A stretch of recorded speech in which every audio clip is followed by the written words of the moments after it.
Bună dimineața și bine v-am regăsit la un nou vlog. Eu sunt Ralu Trevăl. Astăzi o să vă prezentăm cablajul pentru sistemul electric și scheletele pentru montarea pereților. Mai multe detalii vom cere meșterului și inginerului nostru dedicat acestei conversii.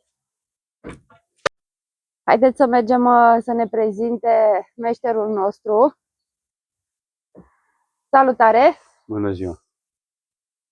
Ce ne puteți spune despre sistemul de cablaj?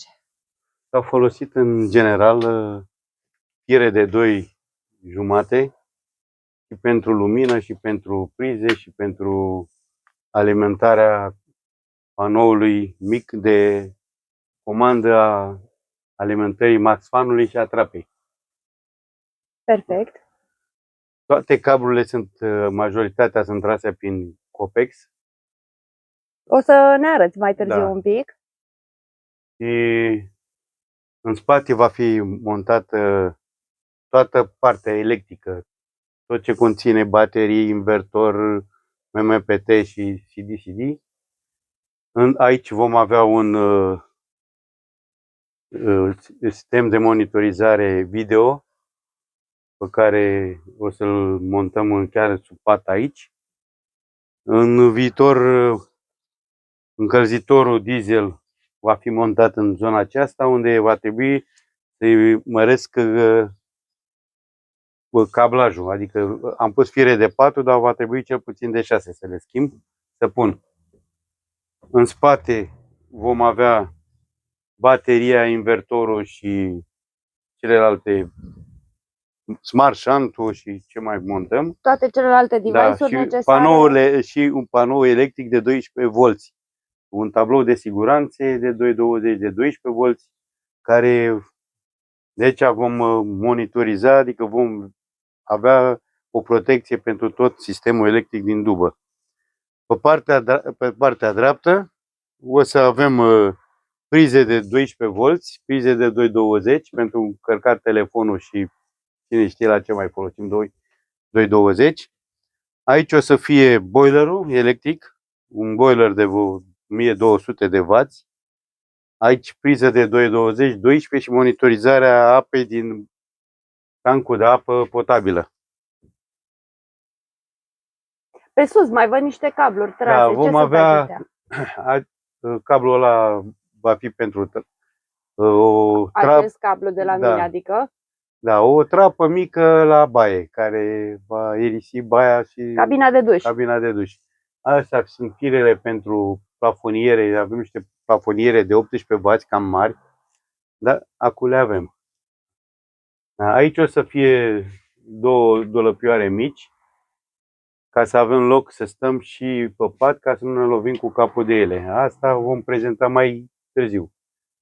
Aici vin firele care, pe partea stângă avem o cameră, avem în total 3 camere, cameră pe spate, cameră stânga și dreapta. O să mai montăm una la șofer, dacă avem posibilitate. Și poate una în cabina în incinta autorulotei. Da, și în baie poate una, ca să fie mai modern. Așa. Ce să zic? Facem live-uri de acolo, nu? Da, live. Da, pentru vârsta a treia. Da. Pentru CD-CD am folosit cablu de 10 mm și am pus 2 rânduri de cabluri, ca să avem și rezervă. Perfect. Acum aș vrea să-mi arăți cablajul făcut. Aici avem foarte multe fire. Permite-mi un pic să le trec în revistă și pe urmă o să încep tu să mi le prezinți. Iar aici unde o să fie tot centrul de comandă pentru sistemul electric.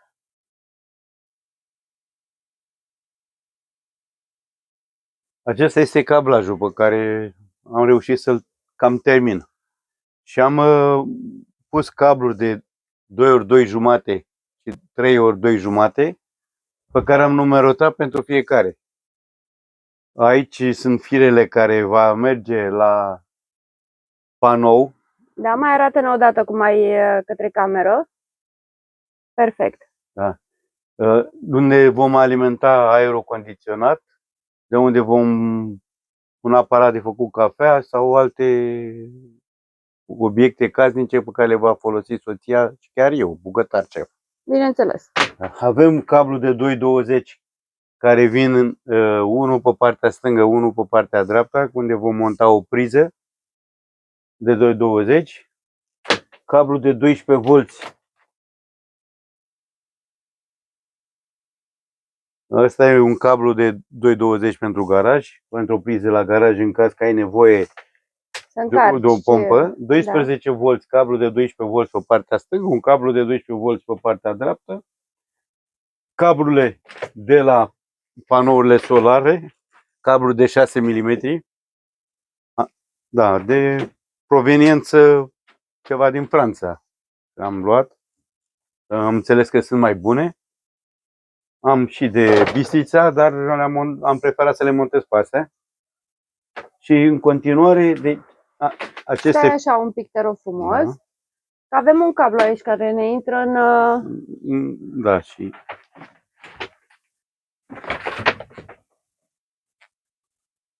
Așa.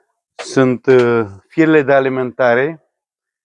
Am mai tras un cablu pentru 2 lămpi care să lumineze pe timp de noapte sau când ești la parasolar afară, care vor fi... Lămpile din exteriorul mașinii, da. Care vor fi pornite de lângă pasager, chiar cum intri în mașină. Sunt cu 2 comutatoare, că sunt 2, se aprind independent. Mai avem cablu care vine la bateria mașinii, sunt 4 cabluri de câte 10 mm. Am gândit ca să pun un CD să-mi încarce și bateria mașinii de la panourile solare. Acela va fi unul de 10-15 amperi, ca să nu forțăm nici prea mult bateria. Și o să avem un CD pentru bateria auxiliară de 150 pe 60 de amperi. 150 de volt, 60 de amperi. Cablu de 4 mm care l-am gândit inițial pentru încălzitor, dar am fost sfătuit să-l schimb, să-l pun de la 6-8 în sus milimetri, ceea ce o să văd cum îl scot și pun de... Sau lăsăm și mai adăugăm mai bine mai adaug un alt cablu, că e mai simplu decât să-l trag. Da. Ce să-l păstrez de o urgență, ceva. În rest, în partea asta avem... Câte cabluri ai acolo în zona aceea, în total? 10, 15, 20 de cabluri, cred, nu știu exact. Nu l-am numărat. Pentru că sunt foarte multe. Da. În partea asta, aici o să fie patul nostru, o să vină până aici. Aici o să avem un router și DVR care o să avem, momentan am montat 3 camere. Da, așa cum spuneam mai devreme. Aici o să fie un bloc de siguranță pentru camere, independent, ca să fie mai ușor la ele, și un comutator de oprit, că atunci când ești în vamă sau în alte părți unde n-ai voie să monitorizezi nimic, să le oprești ca să n-ai probleme pe drum. Aici va fi cablu, da, am mai spus, pentru încălzitor. Cam așa, acestea sunt cablurile de aici. Aici am povestit cablu 220 pentru prize și dincolo... Și dincolo sus, ce avem? Sus avem cablu va fi aici un voltmetru care monitorizează tensiunea bateriei mașinii și cablurile de alimentare a luminilor după plafon. De aici se va porni și curent pentru max fan și pentru trapă. O să ne rămână un buton 2 în plus, să vedem pe ce le mai montăm, ce le mai dăm folosite. Cu siguranță le vom găsi în trebuință. Aici e cablu pentru alimentarea pompei de la WC-ul. Da. Cam astea sunt cablurile de bază.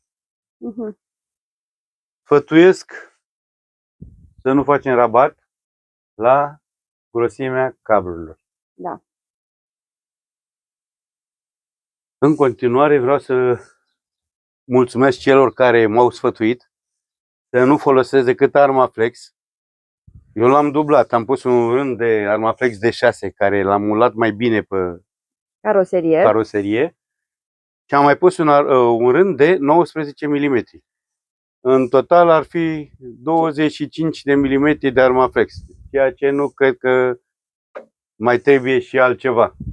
Da, considerăm că este de ajuns. Da. Și la sfatul vostru că am luat-o de bună treaba asta.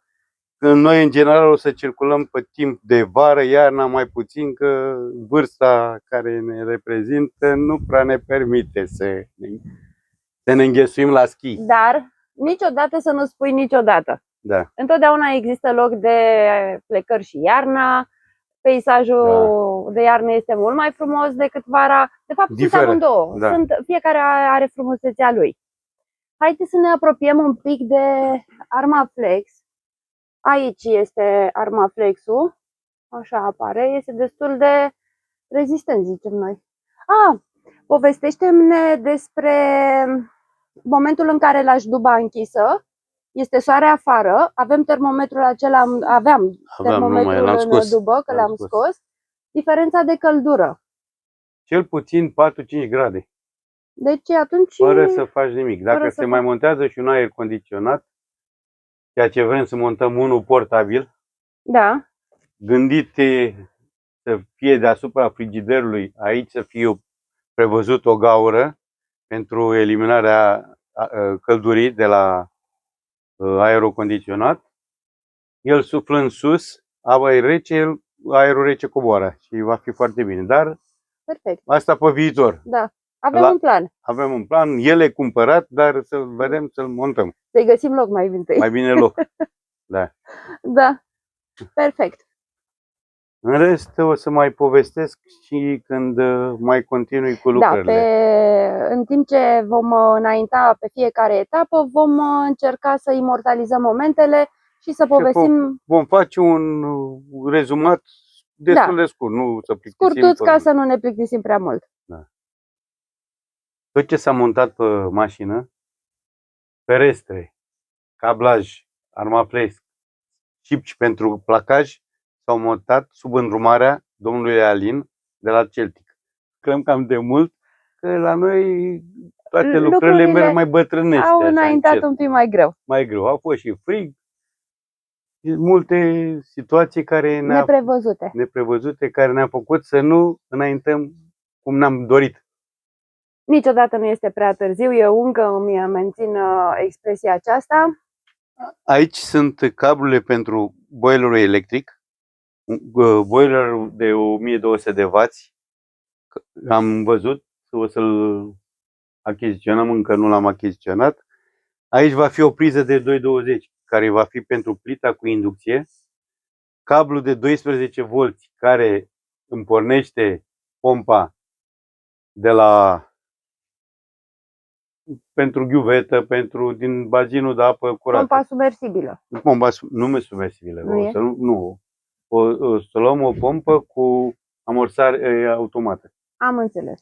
Da. Detaliile acestea tehnice mă depășesc un pic, dar o să le învăț. Da. Atât aici. Mai văd un cablu. Ăsta e pentru boiler. Și ăsta e pentru o altă priză de rezervă. Am tras mai multe prize să avem de rezervă de 220. Plus 12 V care l-am tras cam gros pentru pompă. Ia, să dăm. Da, așa. E gros pentru pompă, dar am preferat să fie suficient de... Cablul acesta merge la pornirea pompei. Deci, adică e mult mai mic, de 2,5. Aici avem cabluri. De fapt, un cablu va fi. O lampă care va fi în tavan, chiar aici la bucătărie, la zona de bucătărie, care se va aprinde când vii în mașină, ca să ai o lumină imediat, iar atunci când te-ai culcat ca să stingi lumina, o să se stingă de la capul patului. O să fie montaj din acela cap-scară. Și mai avem firele pentru luminile de afară, care o să le modific și pe astea să le aduc aici sus. Am înțeles. Momentan așa a fost gândit atunci, acum am revenit cu alt proiect. Dar ia spune-ne că am comandat acel dispozitiv de putem aprinde lumina din telecomandă. Da, o Deci să- mai folosim acele întrerupătoare? Păi și eu m-am gândit că am tras fire în plus, dar le lăsăm că nu știi când se strică și ăla și trebuie să treci pe o comandă manuală. Am înțeles. Da, o să le montăm, da? Momentan să vedem cum va funcționa alea. Că nu știm Am înțeles. cât de Le bun. așteptăm cu interes și pe acelea să Da. ne ajungă. Aici, la firele care duc în panourile solare, aș vrea să-mi povestești un pic Da. sus. Aici Am face am, schimb de locuri. sunt cablu de 6, Stai că special, avem aici iarăși un... cablu speciale pentru panouri. Când am dat gaura în tablă, am pus și un izolator ca să nu se frece cablul din mișcare de tablă să-l taie. Până la ieșire are un izolator dintr-un cauciuc mai dur. Și atunci va sta bine. Aici o să-l vedem cum îl mai fixăm mai bine, ca să nu aibă deloc joc. Da. Și deasupra pe mașină ce avem montat Avem ca să iasă firele? un chenar făcut din corniere de 4 cu 4 cm, cu 4 mm grosime, cu niște suporți mai speciali care i-am făcut. Au luat 3 zile de muncă. O să-i prezentăm și pe acei suporți în altă... Da, sfătuiesc ca să nu faci rabat la sistemul de prindere a panourilor sus. Sus o să prind panourile direct în structura lor, cu șuruburi, câte 3 șuruburi pe fiecare colț al panourilor. Poate să vină o furtună, poate să... În mers. În mers. În Da. mers, Poate să nu se desprindă, să n-ai să nu se șanse. desprindă. Cipcile pentru prinderea placajului sunt lipite pe dedesubt, am pus un rând de sica și prinse în șuruburi. Ce fel de șuruburi normale? Șuruburi de 6 normale. Mai sunt și șuruburi de 8, dar în general am folosit șuruburi de 6. Care Ne mișcăm cu mașina, fugim mașina. Ne-am pus shape plate și grover pentru... Rezistență? Nu, ca să nu se desfacă, autodesfileteze. Da. Din șoc să desfileteze. Deasupra lor o să pun câte o bucățică de Armaflex, tăiată cu o preducea mai mare, că orice punct metalic care face legătură cu caroseria mașinii va transmite o temperatură mult mai scăzută decât cei înăuntru. Și atunci se va face condens și picături de apă. Preferăm să eliminăm cât putem de mult. Mai avem zone unde mai trebuie pus Armaflex. La încheieturi o să mai dublăm cu Armaflex de bandă de Armaflex de închidere. Dar mai avem până atunci. În zona de geam am prevăzut placajul care va veni de jur împrejur și vom îmbrăca marginea cu un colțar din lemn. O să lăsăm culoare natur, restul va fi alb. Tot. Ăsta e proiectul care e momentan, da. Vedem ce o să iasă până la sfârșit. Până la sfârșit. Că ne vom Ne orientăm pe parcurs. pe parcurs. Da. Noi suntem Ralu Travel. Și dacă v-a plăcut ceea ce v-am prezentat și ceea ce a putut să facă un pensionar, vă rugăm să ne dați un like și o abonare ca să acest canal să meargă mai departe și să progreseze. Vă mulțumesc!